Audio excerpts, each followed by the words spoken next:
Welcome to the Football for Kids podcast with me, Darren Rees. In this episode, we're going to be talking about the Super Eagles, the men's Nigerian national football team. All around the world, there are different countries which are in different positions. Some countries are very well off and have the best educational systems, facilities, training, opportunities, and lots of other really good things which gives kids and adults a better chance of becoming the best that they can be. In other countries, not so much. And in this episode, you will learn about how football-loving Nigerians went from kicking a football around on the streets of Nigeria with no shoes, no goals, and no equipment to winning the Africa Cup of Nations and making it to the knockout stages of the World Cup. Before we get into this episode about the Super Eagles, we need to do some shout outs and some messages. And the first one is from Archer. It says, "Hi Darren, my name is Archer and I am 5 years old. I play football on Sundays and Mondays and every opportunity that I can. I support Arsenal and my favourite player is Saka. I love the episode that you did about him. I listen to your podcast every night. It's brilliant. Thank you," from Archer.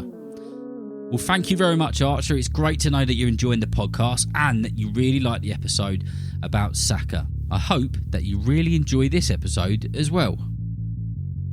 The next one says, "Hi, my name is Jess. I'm 9 and I'm from Bangor in Northern Ireland. Please can you give a shout out to me and my brother Dara. We play for Castle Juniors FC and are huge Liverpool fans. I would like episodes about goalkeepers because I'm a goalie and my favourite is Alisson Becker. My brother liked the Christmas quiz."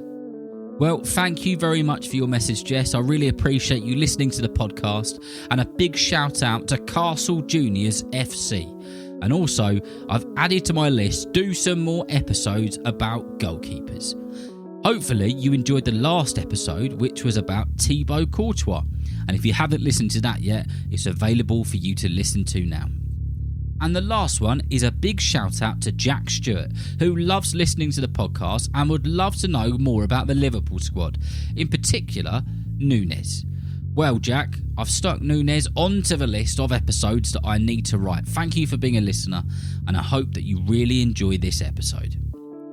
Right then, let's get on with it, shall we? The episode about the Nigerian men's football team, also known as the Super Eagles. Nigeria is a country in the west of Africa, a country which has some very, very poor areas where people struggle.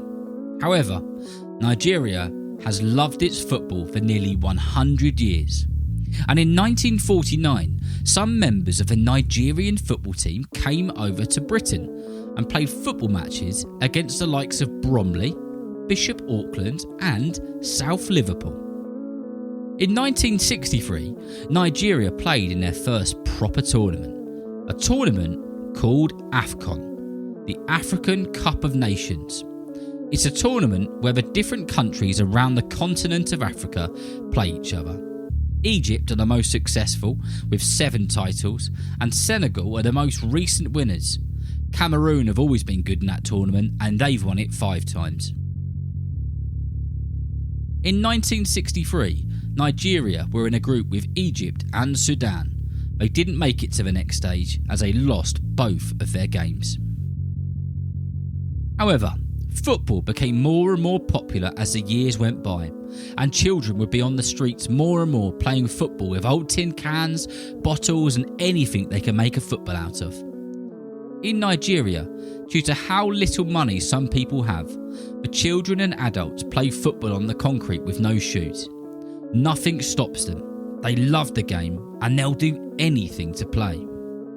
One of the top Nigerian national football players once said, "We grew up playing football on the streets without any shoes.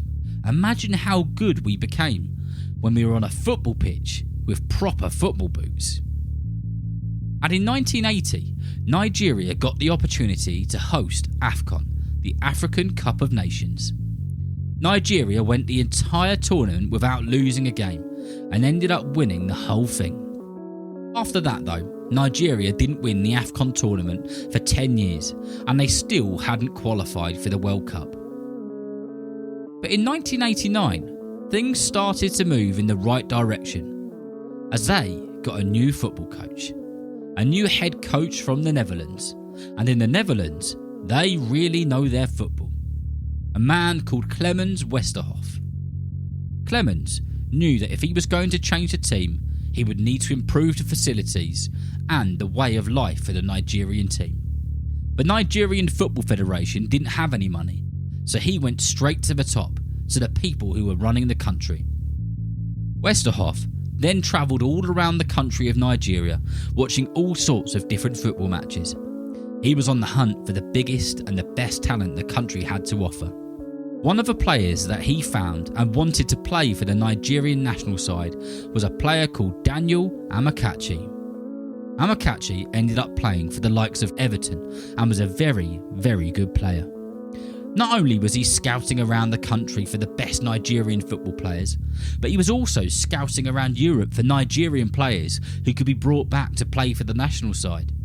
Westerhof was building a side like Nigeria had never seen before. A side of winners. The Dutch football coaching machine Westerhof spent the next few years getting funding for the national side and improving the players. The next African Cup of Nations tournament came around in 1994 and the Super Eagles made it to the final. A final against Zambia. Before the game kicked off, Pele was there shaking all the players' hands and ready to watch a great match. Nigeria went 1-0 down but came back to win the match and the whole tournament with a 2-1 win. Nigeria were properly in the mix now and a team to be watched. Unfortunately, at this time, the country was an even more difficult place to live. This was due to lots of important people arguing and disagreeing on lots of different things. The Nigerian football team still worked on their next goal, which was to qualify for the World Cup for the first time ever. Could they do it? Yep. In the same year that they won AFCON, they qualified for the World Cup tournament and made their way to the United States of America. This was the biggest stage these players had ever played on. The world was watching. Their first game was against a brilliant Bulgarian side, and Nigeria won 3-0. The next game was against Argentina and the superstar of the football world, Diego Maradona. After 6 minutes, Nigeria went 1-0 up, but Argentina came back to win the game 2-1. Nigeria's last game was against Greece, and they beat them 2-0. Nigeria ended up topping their group above Argentina. At first, the whole of Nigeria was celebrating their team qualifying for the World Cup. Now, they were celebrating their team topping the group and making it to the knockout stages. A simply incredible achievement. Nigeria would have to play Italy in their first game of the knockouts. Italy were on fire at this time and were one of the favourites to win the whole tournament. Nigeria went 1-0 up 24 minutes in, and in the second half of the game, Italy came out and were aggravated. They made some really bad and harsh tackles. 2 very key Nigerian players got injured, and a famous Italian player called Zola got a red card for a bad tackle. Italy were down to 10 men, and Nigeria didn't have their best team on the pitch anymore. The Nigerian fans and team thought that they were through with moments left. Italy equalised, and it was to go to extra time. Italy ended up winning a penalty in extra time and scored it. Nigeria went crashing out of the World Cup, and it was heartache for Nigerians. Although Nigeria had been knocked out of the World Cup, it was important that they remembered how well they had done and how far they had come. Following on from the 1994 World Cup in America, Nigeria went on to the knockout stages of the World Cup in France in '98. They were the runners-up of the year 2000 AFCON. They made it to the group stages of the 2010 South African World Cup and to the last 16 of the Brazil World Cup. So from bare feet in the streets of Nigeria to the biggest stage in the world, I hope that you've enjoyed listening and learning about the Super Eagles. They are proof that no matter where you are from or what equipment that you have, you can achieve great things if you really work hard and that if you really want to. And remember, if you know someone who loves football just as much as you do, then please tell them about Football for Kids. And whether you're playing football soon, watching it on the telly or pitch side, I hope that you enjoy the game. See you next time.